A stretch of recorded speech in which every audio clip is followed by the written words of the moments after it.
Hey guys, आज हम बात करने वाले हैं प्रिंसिपल ऑफ सुपरपोजिशन का। तो प्रिंसिपल ऑफ सुपरपोजिशन क्या है वो मैं कल आपको एक्सप्लेन वो मतलब डिफाइन मैंने आपको बता दी थी। उसकी स्टेटमेंट क्या है।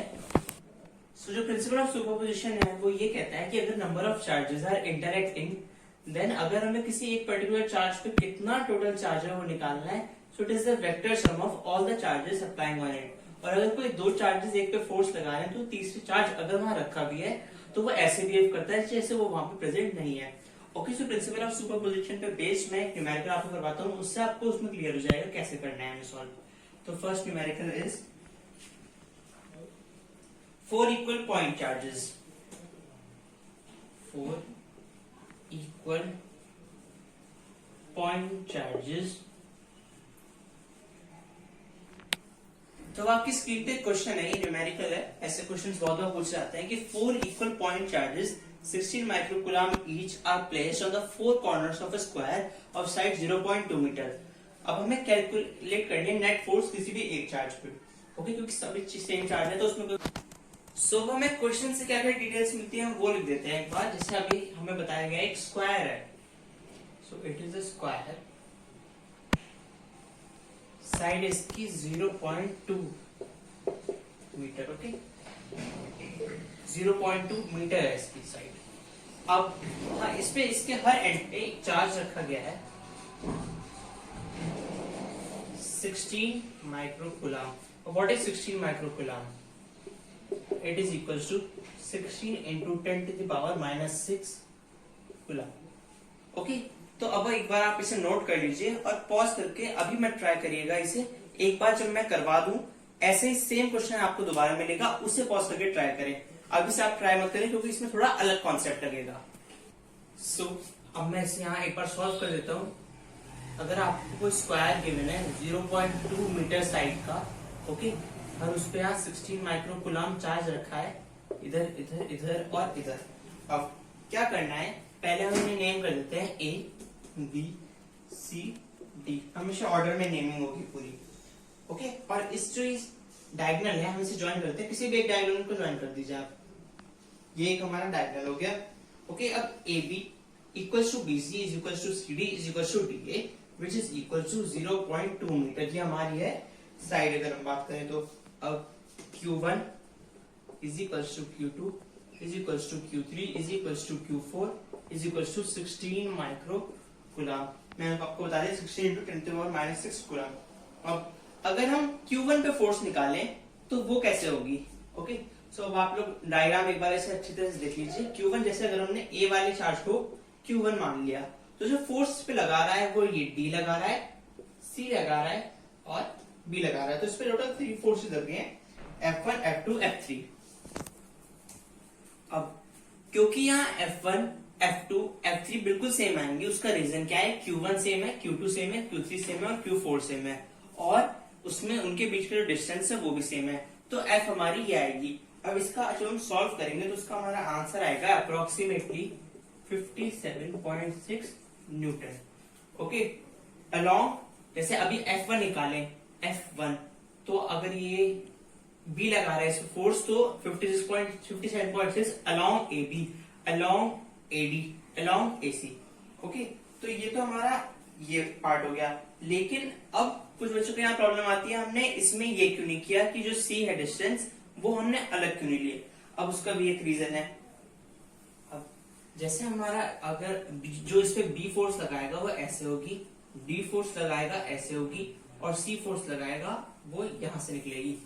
ओके, सो B की और D की बिल्कुल फोर्स सेम आएगी, लेकिन जो C है वो डायगोनल है हमारा। इसे हमने डायगोनल को ज्वाइन कर दिया तो फोर्स ऑन Q1, ये Q1 है हमारा, ड्यू टू Q3 डिफरेंट आएगी।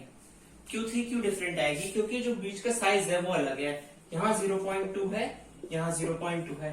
अब अगर हमें AC निकालनी है तो by Pythagoras theorem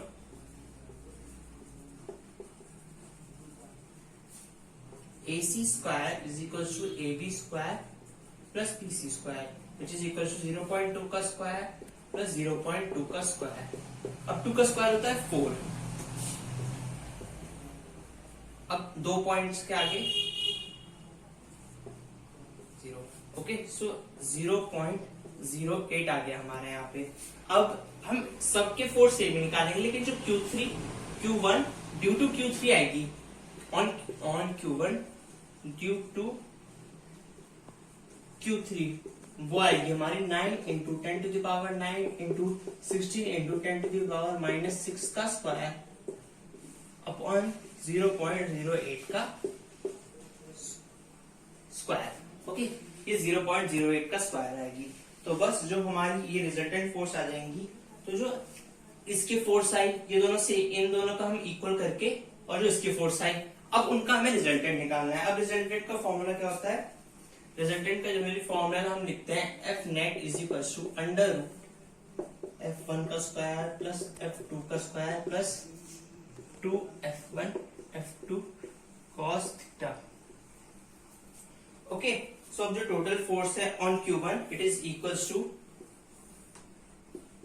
F net is equals to जो हमारा यहाँ पे इससे आएगा प्लस जो अभी हमने वो C की वजह से A पे निकाली। तो बस अगर हम इन्हें ऐड करेंगे तो जो C वाली फोर्स आएगी वो अप्रोक्सीमेटली आएगी हमारी 28.8 और वो वाली हमारी आई थी 57.6।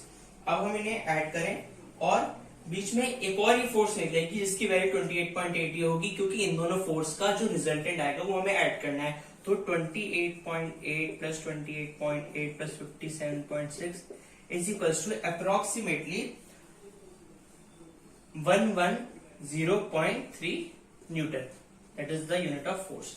तो ऐसे हमारे ये वाले क्वेश्चन सॉल्व होते हैं। ये हमारा आज का एक न्यूमेरिकल था।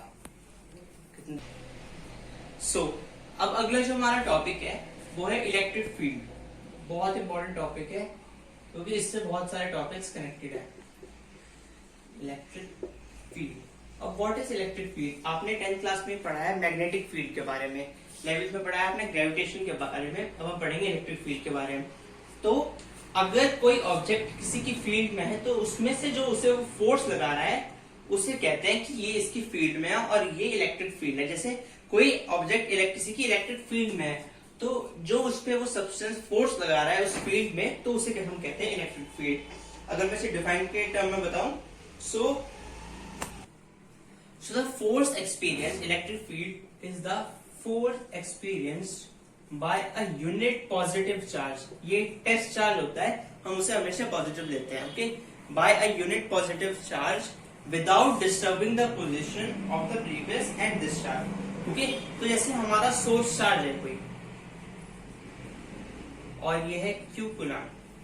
सो अभी हम इसमें कोई वो नहीं बता रहे कि इसके क्या यूनिट है, और ये है हमारा कोई टेस्ट चार्ज। अब अगर हम इस चार्ज को इस फील्ड के अंदर लेके जाएं और वो उस पर जब फोर्स लगाएगा तो कह सकते हैं हम इट्स इलेक्ट्रिक फील्ड। यानी जिस पॉइंट से कोई ऑब्जेक्ट दूसरे पे वो फोर्स लगाता है, यानी इट्स इन दिस फील्ड।